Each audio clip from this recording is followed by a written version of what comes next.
Welcome to the Carnivore Cast, a podcast focused on the carnivore diet and lifestyle, with practical advice from successful carnivores, citizen scientists, and top researchers. I'm your host, Scott Meslinski, and I'm here to speak with experts and experienced carnivores to get answers to your biggest and meatiest questions while helping you live your best life as a carnivore. If you enjoy the show, please consider supporting the Carnivore Cast on Patreon. By becoming a patron, you'll help us reach more people and continue to create content on carnivore.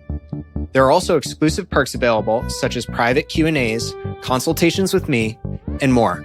Become a supporter at patreon.com/carnivorecast. Check the episode description for the link. Thank you, and I'll see you there.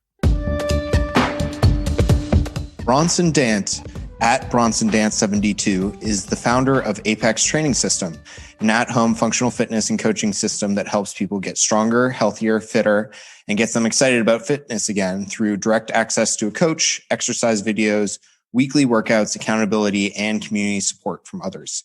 He's also used a carnivore diet to resolve his own stomach issues and get back to the same weight he was 30 years ago when he got out of basic training. Bronson holds several coaching certifications, including NASM, USA Powerlifting and Weightlifting, Crossfit, Functional Movement, Keto, and Carnivore Coaching. Welcome to the show, Bronson. Hey, thanks for having me on, Scott. Appreciate it. Yeah. So I'd love to start, as I do with most guests, with kind of your health background. How has your diet evolved, and how did you get to an unhealthy place in the first place? Oh gosh. How did I get to an unhealthy place in the first place? I got out of the Army. That was probably the biggest thing, right? When you're in the military, you kind of have to be at a certain level of performance. When you get out and that control is no longer being forced on you, a lot of things go by the wayside, and fitness is one of the things that I think a lot of people go through, kind of losing control of. So yeah, I basically got out of active duty. I did 5 years active. I did 12 years in the Guard. Towards the end of my Guard career, it was kind of just a downhill from a fitness perspective.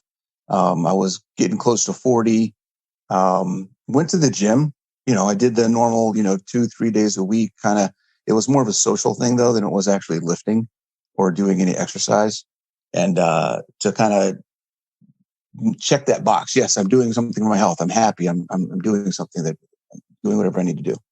But it wasn't actually changing the way that I lived. It wasn't improving my quality of life because I was still, going to Red Robin, every day for lunch, eating Thai food and pizza every day for dinner, was starting my day with Dunkin' Donuts and coffee, things like that. So, it took how you have that moment in life where something just kind of slaps you in the face and says, hey, wait a second, something's got to change. And that's what happened to me. I was at the beach with my family, and my oldest daughter took a picture of me sitting in a chair.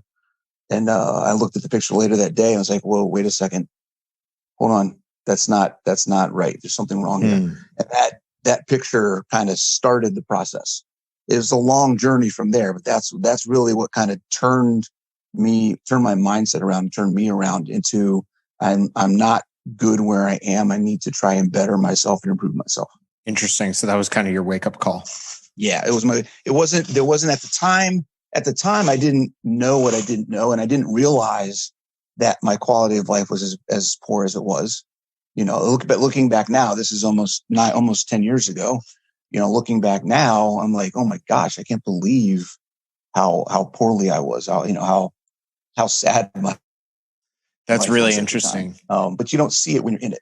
I was going to say, you making those changes wasn't an overnight thing. I think, I've been carnivore for 3 years. So this process started 10 years ago. So there's a lot of steps and process and mindset shifts and learning and realization and self-searching and a lot of introspection and changes along the way that went, the gamut of mental health to physical health to nutritional health to relationships to just all kinds of stuff along the way to get me to where I am today. Yeah, I definitely want to get into some of that. Your story reminds me so much of, do you know Jerry Teixeira, JT? I've heard, yeah. Yeah. He has almost a very similar story of like being at the beach and his wife taking a photo of him, I think, and realizing like that he needed to get back in shape. After I think he was also in the service as well. Yeah. But so what did you try? What did that spark? Tell us about the evolution of your diet and exercise. So the first thing that changed was looking at what do I need to change? Obviously, I'm not eating what I need to, doing the right thing nutrition wise. And over the past 10 years, my nutrition, I started with literally the first year. I made this decision. I needed to turn things around. The first thing I did, and it probably took me a good year to year and a half to be able to say that I had finally stopped and made this change as a positive in my life, is I stopped eating French fries. Because I probably in a day, I probably at least once a day, if not twice a day, would have a serving or two of French fries. Because I love French fries. Like I said, I was literally eating at Red Robin almost every day of the week for lunch. And, they got bottomless baskets of French fries. And I'd get my bacon cheeseburger or my chili cheeseburger and the free fries. I'd eat a basket or two of fries every day for lunch.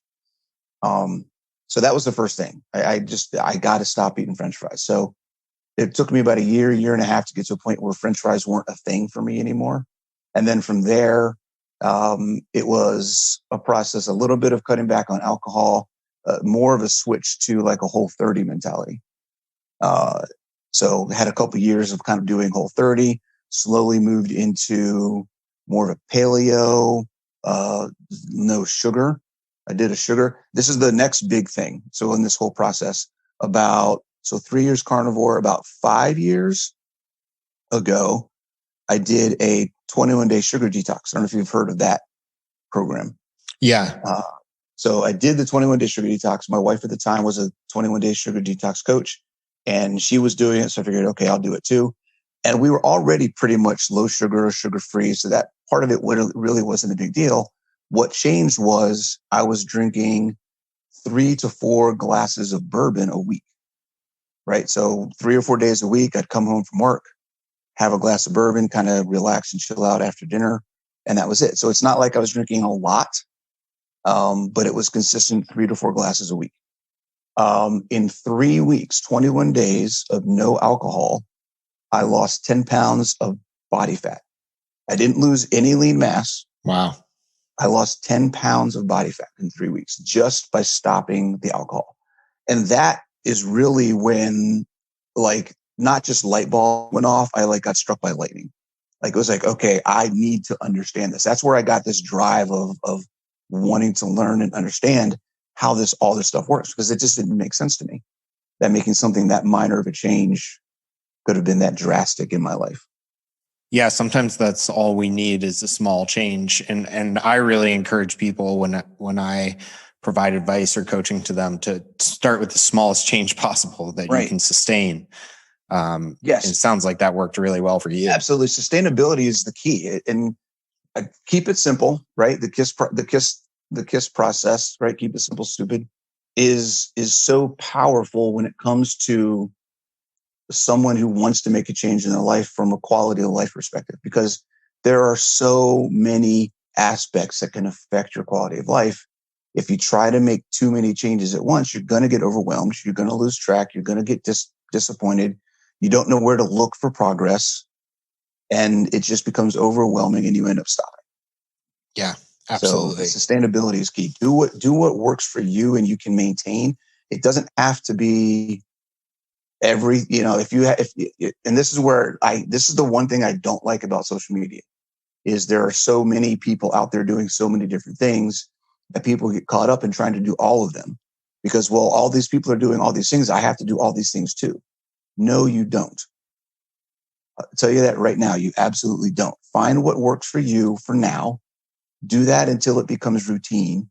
And then if you feel like you need further progress, add something else in down the road. You don't need to do it all at once. Yeah, I fully agree and support that message, and wish I could scream it from the rooftops. It's just so hard to tell that to someone. I mean, I'm victim of this myself. When I want to start something new, you're motivated, you want to do everything, you want to optimize. you want to go all in. It's really hard to say, okay, I'm just going to dip my toes in the water. I'm going to start small. Yeah, starting small. The other thing too, and this is where coaching and having someone who can help you walk through the process helps, is understanding it's not always, it can be something big. It doesn't have to be something small, but the bigger it is, the more simple it has to be. So you can't like, and the bigger it is, the more simple, but also the more foundational. So you can make a big change in your life. But if it's not something that is going to affect across multiple aspects, then it's probably not as much bang for the buck.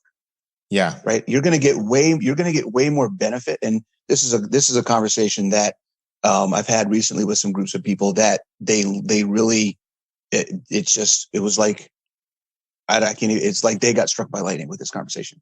I would rather have a client increase their protein than intermittent fast, because I feel like they're going to get more benefit from that, getting what their body needs to begin with, than to try to isolate and hack a system that's not getting everything it needs in the first place. So you can start foundationally and then work yourself to the other things. Yeah, I completely agree. I'm not a huge fan of fasting in general, but especially jumping to that before there are so many other big rocks you Absolutely. could use. Yeah, right. Turn over the big rocks first and then find the little ones. Absolutely. So where did carnivore come in for you, or how did you come across it? So that was so about 3 years ago. I guess that was a few months after Dr. Baker had the infamous interview with Joe Rogan. My wife at the time came home and she was like, "Hey, I just heard this thing on YouTube. It's about this guy that just eats meat. You should try it because it might help with your stomach issues." So, and by stomach issues, what she was referring to was the epic episodes of bathroom adventures that I used to have. I couldn't eat many things. There were many things that I couldn't eat without spontaneously combusting. I was the guy who couldn't go anywhere without some toilet paper or tissue paper or paper towels in a backpack, in a bag, in the trunk somewhere, because I never knew when it was going to come on me when I need to go to the bathroom. Again, this is one of those things that I look back at now, and when I talk about it, it just amazes me how much that controlled my life, and I didn't even realize it. Whenever we would go on a trip, okay, hey, we're going to go fly to San Diego. All right, cool. We're going to get up early in the morning. The first thing I'm going to do is go to the bathroom just in case. Then we're going to finish packing or do whatever we need to do, get ready to go, get everything in the car. I'm going to go to the bathroom again, just in case. We get to the airport. Okay, we get off, we get our car parked, we get that put away, we get shuttled to the airplane, we get checked in. I'm going to go to the bathroom just in case, okay, the plane's boarding. Hold on. We've been sitting here for an hour. The plane's boarding. Hold on. I need to go to the bathroom just in case, Wow. That was my life, and it never realized, I never realized until I went carnivore. It took me about 3 to 5 months before I started realizing, hey, wait a second, this isn't a thing. Like I was just so I was so in such in the habit of doing it all the time. It took me it was more like 3 to 5 months to get to stop the habit of just going to the bathroom all the time. And now realizing like, hey, I don't have to do this, and even if I feel like I need to go, this was another thing. If I felt like I needed to go, I would never risk having, holding it and waiting down the road. It was like, if I have to go, I'm going to go now because it's going to become a thing if I don't. Where it went from that to now, you get to feel like, hey, I'm probably going to have to go. If you're in the middle of the woods, well, I'll just wait till I get back and it's not a big deal. That is so liberating to be able to say, I'll wait and not completely stress out from that point on for the rest of the day. Like it's crazy. Yeah, that's life-changing. It's absolutely. And you don't think about it until it actually happens. Like seriously, just, pooping had that much control over my life. Yeah. It actually did. It actually did. Absolutely. And it does for so many people in so many different forms. And so talk about, how you started carnivore, what prompted you to do it and what initial steps did you take? And then some of your results. Yeah. So I went crazy. So she came home, she told me about it. I looked it up, watched some of the video, and I was like, all right, cool. I'll try this. And I started like that day. So that was May 1st, 2018. So I just hit my 3-year carniversary. And I literally, whatever meat we had in the house, that's what I ate until we ran out of it. And then I just went out and bought more. So I didn't look up anything. I didn't study anything. I just said, okay, it's about eating meat. So I'll just eat meat. It was the process of doing that and seeing that, you know, I felt better. You know, my stomach issues started going away. My workouts, I'm a CrossFitter. My workouts kind of went downhill for a couple months. But then I started looking into, you know, what it is to be keto adapted. I started reading about keto flu and I started reading about all these different things.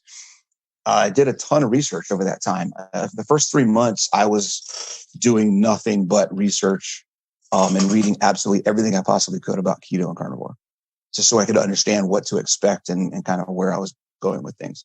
I had no idea what the macros should be. I had none of that stuff down. I just kind of focused on just eating meat. Yeah. Because to me, it seemed more like it was just an elimination thing. So I was looking at it from an elimination standpoint more than a sustainability or lifestyle standpoint. That didn't come until probably a year and a half, 2 years later. Interesting. I think that's actually kind of the way I think about a carnivore diet now is more so an elimination diet that one can sustain if they want to, but it's a great foundation that people can build on top of and reintroduce foods if they want to, need to, can. Absolutely. Especially if once you make the transition of understanding that it's not just about being keto adapted and it's about, you know, so about a year and a half in, this is why I say it took me about a year and a half to go from the elimination to the lifestyle thing is, I got introduced to Marty Kendall and Ella Bruce and Dr. Naaman. Oh, they're all great. So I started talking. I got bumped into Ella somewhere. I don't know where. She introduced me to Marty, and then the two of them kind of got me introduced to Dr. Naaman, and just started getting that information. And it just started bringing so many things together and making sense with the big picture of how this all works. And that's kind of where I went, okay, wait, this is a way that you can take these concepts and these methodologies and make it sustainable and make it a thing without focusing on the dogma of this is carnivore, this is keto, this is whatever. It's this is what your body needs and this is how you can give it to it the best way possible. I love that. I absolutely love that. I am 100% on board. I don't think carnivore is black or white. I don't agree with like trying to use some framework of like honey came from a bee, so therefore it's carnivore, so we can eat that. We can't eat other things. Yeah. Like, I think it's so ridiculous. You know, if you tolerate grapes or rice or oatmeal, like whatever it is that works well for you, then, you know, be objective about it, be honest about it, but that's fine. You're not kicked out of the carnivore club. Absolutely. Right. The bottom line, and goes back to what we talked about earlier, sustainability, but it's even more than that. It's what are your goals? And here's the thing, even if every single person was at the exact same place physically, mentally, and health-wise, okay, from goals, and we would all need to do different things. So it has nothing to do with how how the human body works, right? To a point. It does, but it doesn't, because the human body works a certain way, but your goals dictate how you use that. And that's what's important for people to understand. Yeah, that context is super important. So what does kind of a day of eating, typical diet look like for you now, Bronson? For me, I do, so I eat pretty much the same thing every day. I may change the order or mix it up a little bit differently. So I essentially eat 2 pounds of ground beef and 9 eggs a day. That's my basics. I may do a pound in the morning, some eggs, and then another pound. I may split the eggs up and do 4 or 5 eggs with a pound at the same time. But in general, I eat 2 pounds of ground beef and 9 eggs every day. Nice. That sounds Keep it simple. I'm a great lazy foundation. Cooker. I'm a lazy cooker, man. It's so easy to cook that stuff. Yeah. Crazy. And I do throw in. And that's the average, right? So, but I do throw in, sausage every once in a while. I love pepperoni. Every once in a while, I'll do some cheese. I do tuna, salmon, shrimp, scallops. I love me some shrimp. So I try to get some seafood in maybe once or twice a week. But in general, it's the meat and eggs. A lot of people ask me about how to make liver more tasteful and how to cook it or incorporate other organ meats on carnivore. Optimal Carnivore can help you do just that with their grass-fed organ complex. It was created by carnivores for carnivores.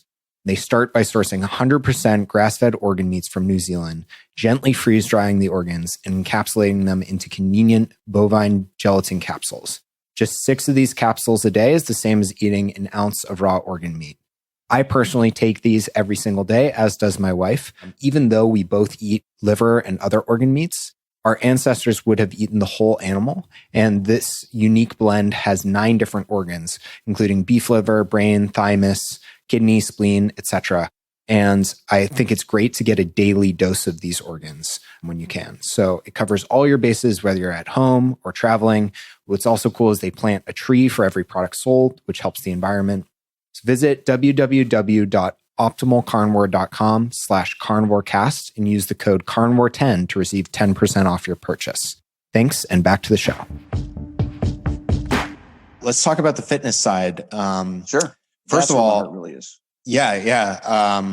What is fitness to you, and what isn't it? Fitness. Okay. Here's your catchphrase. Fitness is the ability to the ability to express your freedom through physical activity.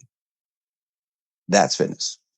We are free. We can do things that we want to do, but the one thing that limits most people in their lives is their physical ability to perform.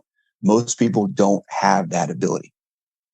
And that is restricting their access to the freedoms that they should be able to have access to.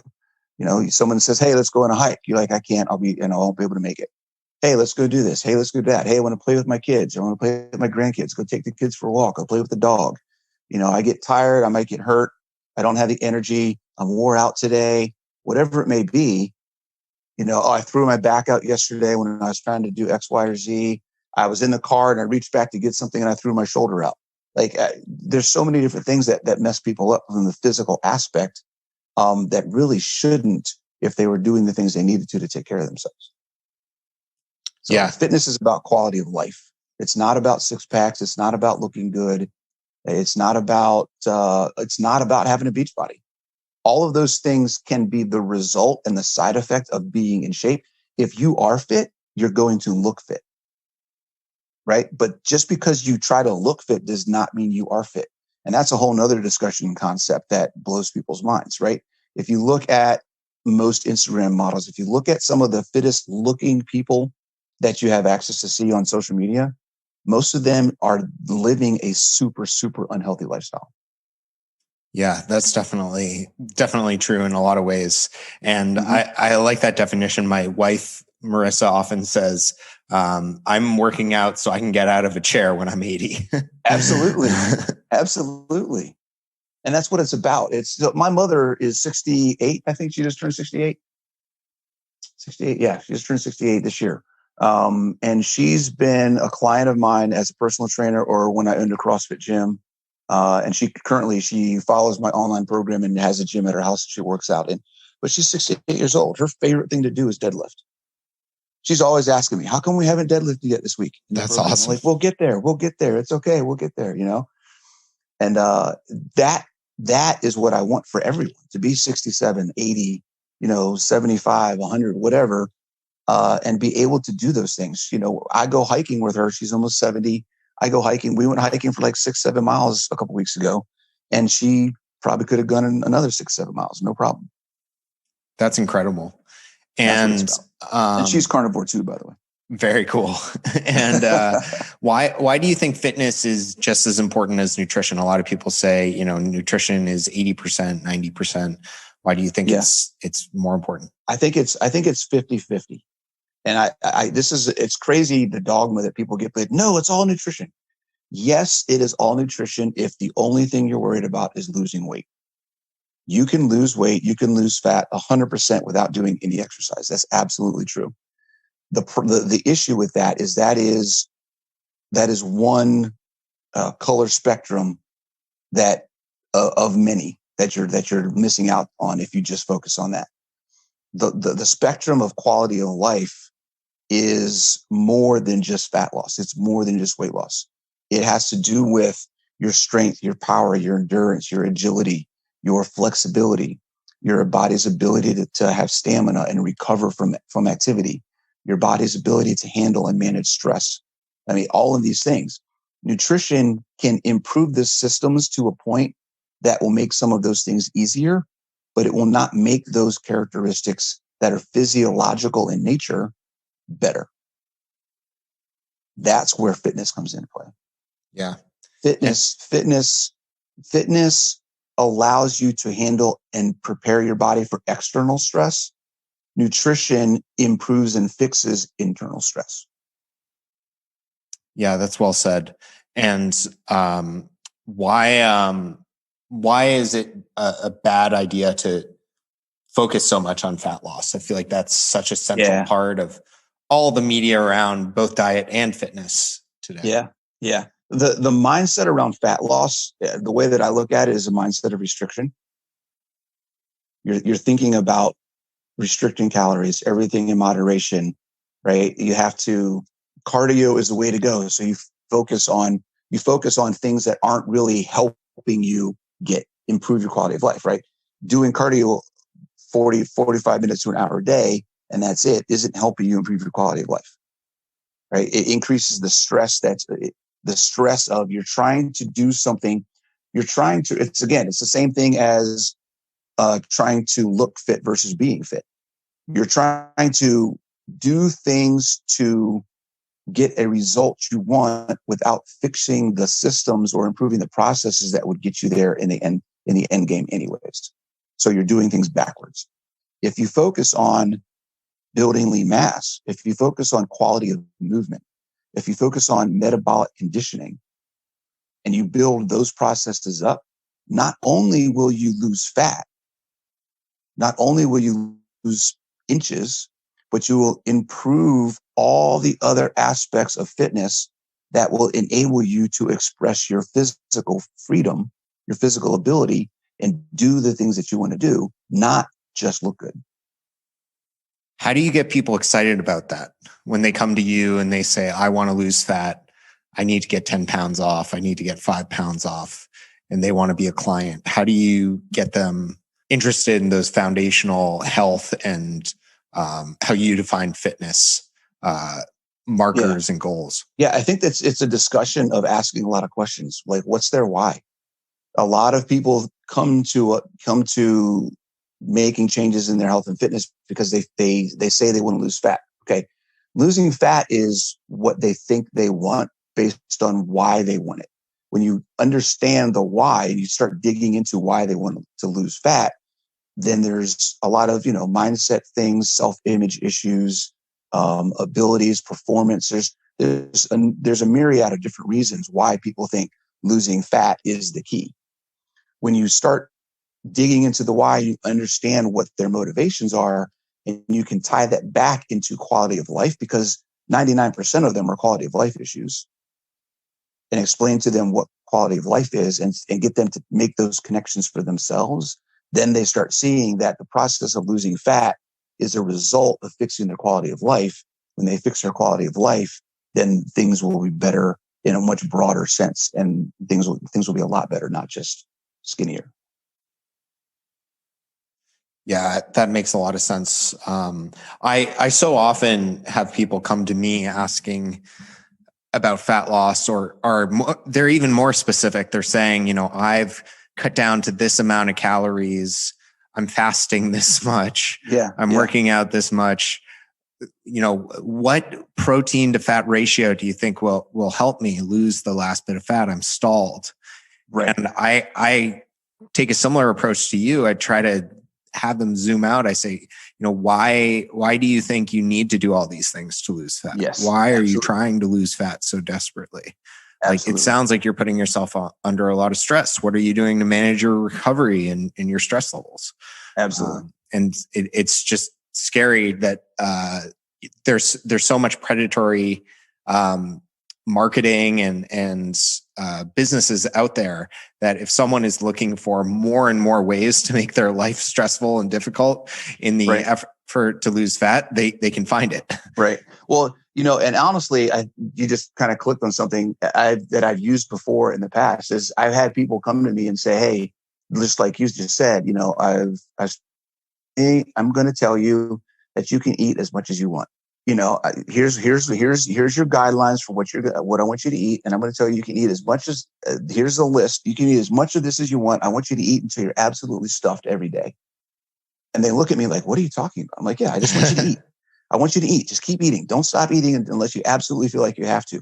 And the idea for them that they can eat whatever they want, and then when they actually, if they actually try it, and they start losing fat and they start gaining muscle and they start having more energy and they start getting stronger at the gym and all these things happen, then they're totally bought in. It's 100% at that point. Like, okay, whatever you say to do, I'm going to do it because this is crazy.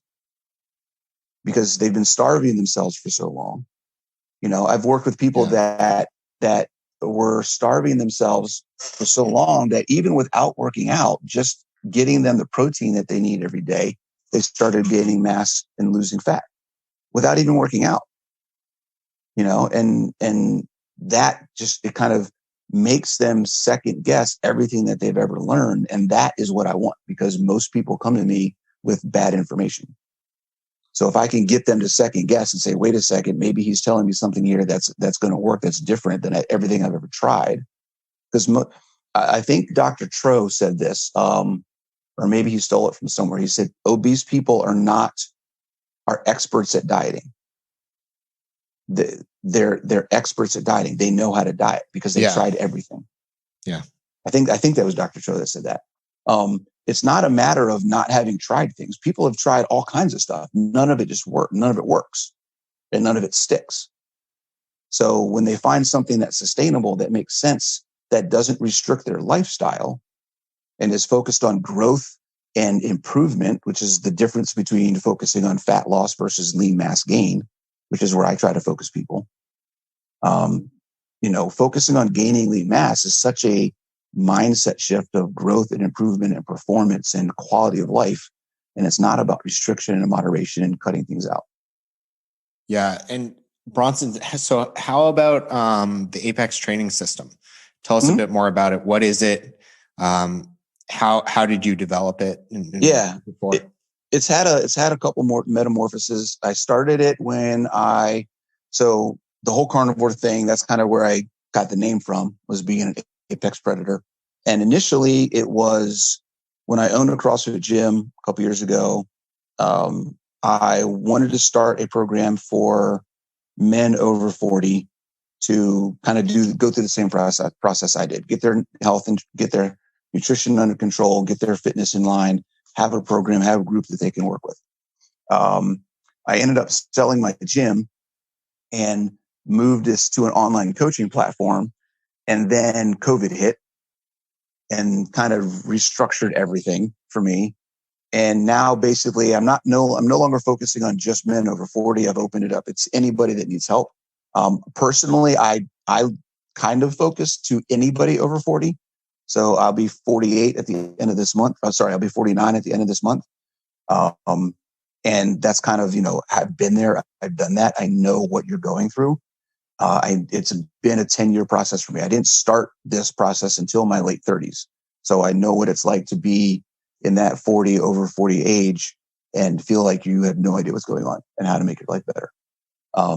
So basically what I did is I've got an app that I use, provide at-home workouts, videos, coaching. There's a private Facebook group. There's chat. You can talk with me directly. What I want to do is take the methodology and the atmosphere of a CrossFit gym, which is all about coaching, technique, and community, and put that into a virtual environment that anybody can have access to for way cheaper than a CrossFit gym is going to give you. Yeah, that's awesome. And I guess who do you try to cater it to, or who have you seen success with in terms of clients? Yeah, pretty much anybody that does it has had success. It's primarily it's built for at-home use. So there's no barbells. It's all kettlebells, dumbbells, body weight, resistance bands kind of stuff. But it's a variation of things. There's 5 workouts a week, 5 workouts every week. and it's progressive. So you go through, you get better, you do something new, you learn new stuff every day. But I've got guys, girls, 30 to 70 in there, and everyone's having a blast. Wow. And how does, you talk about aging, how do you think training needs to adapt as you age? The older you are, the better you have to be at listening to your body. And the more important execution of movements is. I say that with a grain of salt because the way that I coach and the way that my philosophy is, execution of movement is always the most important thing. So it can't be more important, but it definitely does need to have a little bit more focus the older you get. You're more injury prone.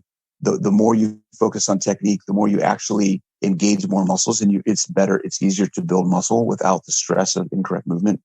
It's funny because I was just listening to your interview with Dr. Lyon, and she was talking about when you're younger, you're more flexible nutrition wise, right? You have your body can handle doing things not quite the way that they need to be done. And it's the same with fitness. When you're younger, if you overwork yourself, you recover faster. If you don't do things exactly correct, you have some compensation in there because your body is just more resilient. But as you get older, that resiliency kind of goes away a little bit, and you have to be way more careful and make sure your recovery and your execution is on point. Yeah, I definitely second that. I think technique is so critical in form. And how, I guess one thing I've noticed with just like my in-laws and parents is they're so afraid to do anything physical in regards to strength training that like they could never get to the point where they can do the movement correctly and then start applying like intensity and progressive overload. How do you think about that, and how do you get people to a good place with that? Yeah, it's consistency and modifications and scaling. So scaling is a big part of coaching. Any coach should be able to understand what the target of an exercise or the target of a workout is, and identify where that person who's doing that exercise is at from an experience level, from a movement level, from a compensation or injury or whatever, and modify the exercise or modify the workout to still get the target that they're trying to get in that workout, but make it so that it's doable for that person. It's doable. They can still get a good workout. It's not something that is so challenging that they get discouraged, and they don't get hurt. So scaling is a huge piece of what we do. So every exercise we do is scalable. If you can't do it with this weight, you do it with less weight. If you can't do it with that, you do it with no weight.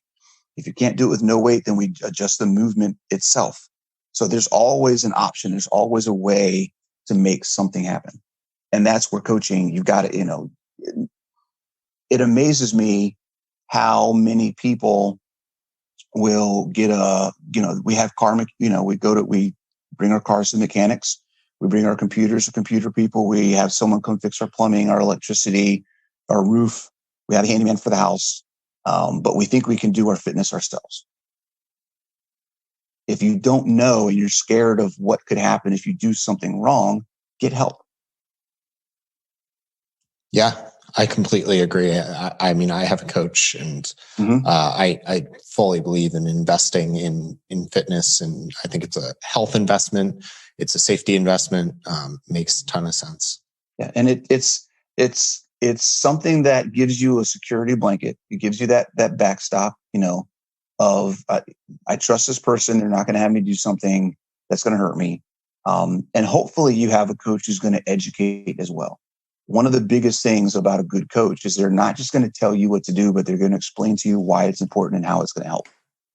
So if you're looking for a coach, if you're looking for a program, make sure you find somebody, find a coach, find a program that's not just going to say do X, Y, or Z, but they're going to actually, try to apply what they're telling you to do to what it's going to do and how it's going to impact your life.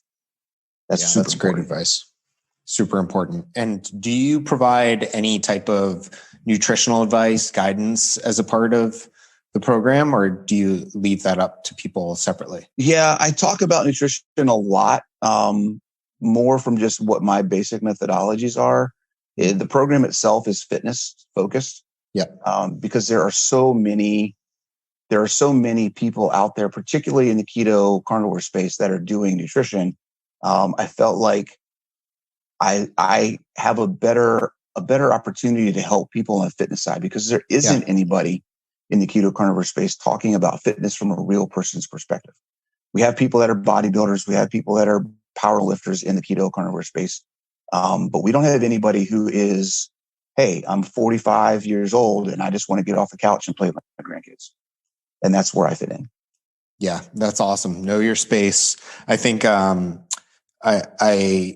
used to be really interested in like the kind of high intensity training world. And I think Luke Carlson, who owns Discover Strength, a series of successful gyms out in Minnesota, and Dr. Doug McGuff also take a very similar approach. They're like, someone asks about nutrition, I'm here, I'm available, I can point them to resources, but we do fitness. I have some nutrition concepts and guidelines that I do talk about, because my influencers are all protein people, right? Marty, Ella, Dr. Naaman, and Dr. Lyon. Those are my four go-tos. That's my Mount Rushmore of nutrition right there. And it's protein. I really think that protein is the key that many people are missing. And, talk about clinical analysis. Everybody that I've ever worked with, when we increase their protein, their lives get better. And that's just the basic, easiest way to say it. So I don't talk a lot one about of the big rocks. Yeah, for sure. For sure. Great. Well, Bronson, this has been fantastic. Where can folks find out more about you, find out about the training system? I'll, of course, have links to everything in the show notes. Yeah. But my website is theapextrainingsystem.com. You can find me on Instagram at Bronson Dant 72. And those are probably the two biggest places. I do have a YouTube channel. If you look for the Apex Training System on YouTube, I've got stuff out there as well. Great. Well, thanks again for your time today. This has been excellent, and definitely encourage listeners to go check those out. Awesome. Thanks, man. Appreciate it. If you enjoy the show, please consider supporting the Carnivore Cast on Patreon. By becoming a patron, you'll help us reach more people and continue to create content on carnivore. There are also exclusive perks available, such as private Q&As, consultations with me, and more. Become a supporter at patreon.com/carnivorecast. Check the episode description for the link. Thank you, and I'll see you there. Thank you for listening to this episode of the Carnivore Cast. If you enjoyed this episode, please review on iTunes. It really helps us out, and share it with a friend. What questions would you like answered, or who would you like to hear from in the carnivore research community? You can find me on Twitter, Instagram, and Facebook at CarnivoreCast, or go to carnivorecast.com. You can also email me at info@carnivorecast.com. I'd love to hear from you. Until next time, keep it carnivore.